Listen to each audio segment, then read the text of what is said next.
Shalom Sobat terkasih di dalam Kristus. Jumpa lagi di program renungan kita pada hari ini.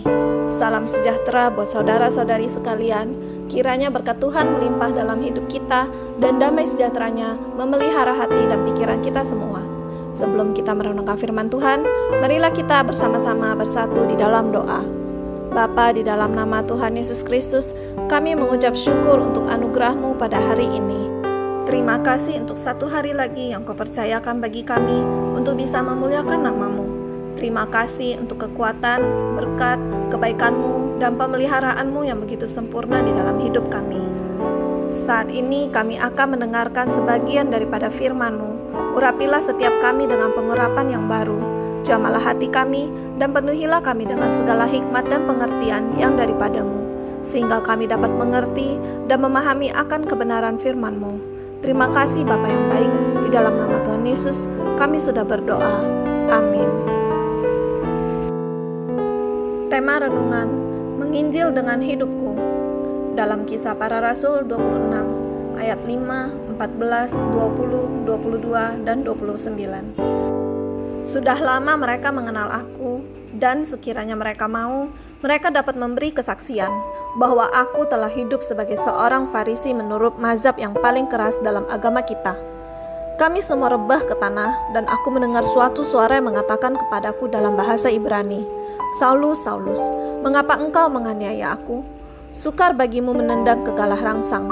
Tetapi mula-mula aku memberitakan kepada orang-orang Yahudi di Damsyik, di Yerusalem dan di seluruh tanah Yudea, dan juga kepada bangsa-bangsa lain, bahwa mereka harus bertobat dan berbalik kepada Allah, serta melakukan pekerjaan-pekerjaan yang sesuai dengan pertobatan itu. Tetapi pertolongan Allah aku dapat hidup sampai sekarang, dan memberi kesaksian kepada orang-orang kecil dan orang-orang besar.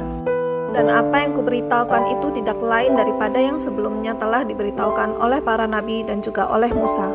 Kata Paulus, aku mau berdoa kepada Allah supaya segera atau lama-kelamaan bukan hanya engkau saja, tetapi semua orang lain yang hadir di sini dan yang mendengarkan perkataanku menjadi sama seperti aku, kecuali belenggu-belenggu ini.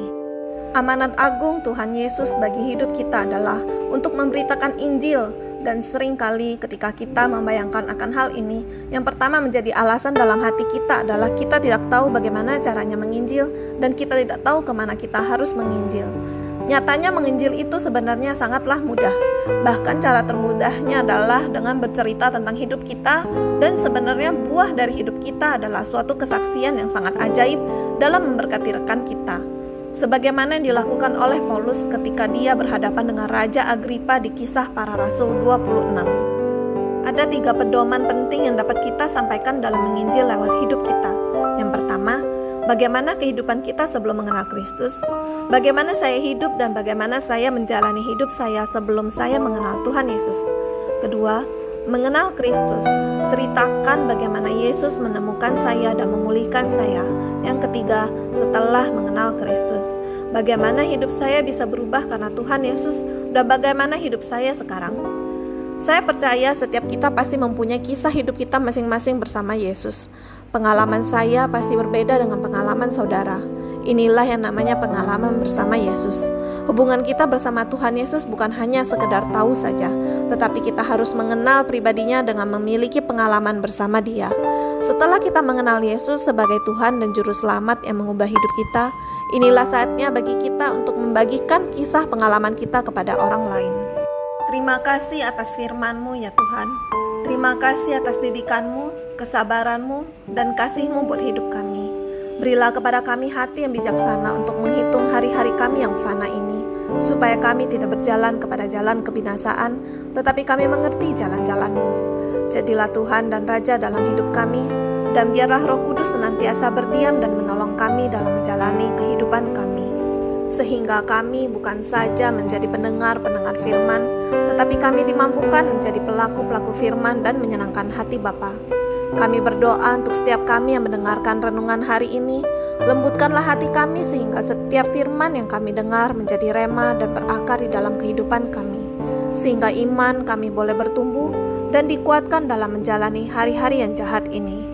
Bapa, mampukan kami untuk berkata tidak kepada semua hal-hal yang tidak berkenan kepadamu. Kesanggupan dan kekuatan ilahi yang daripadamu memampukan kami untuk bisa berkata tidak dan melepaskan semua yang bukan daripadamu dan memilih Engkau. Tuhan Yesus, kami juga berdoa untuk setiap daripada kami yang saat ini dalam keadaan suam-suam kuku. Biarlah api Tuhan kembali membakar kebekuan hati kami, dan cinta yang mula-mula itu kembali dikobarkan dalam hidup kami, sehingga kami tidak dimuntahkan, tetapi kami boleh masuk di dalam hadirat-Mu. Kami berdoa untuk setiap mereka yang pada hari ini mengalami sakit penyakit dan kelemahan tubuh.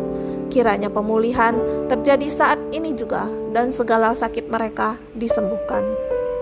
Kami juga berdoa bersepakat untuk saudara-saudari kami yang saat ini mengalami beban masalah dan pergumulan.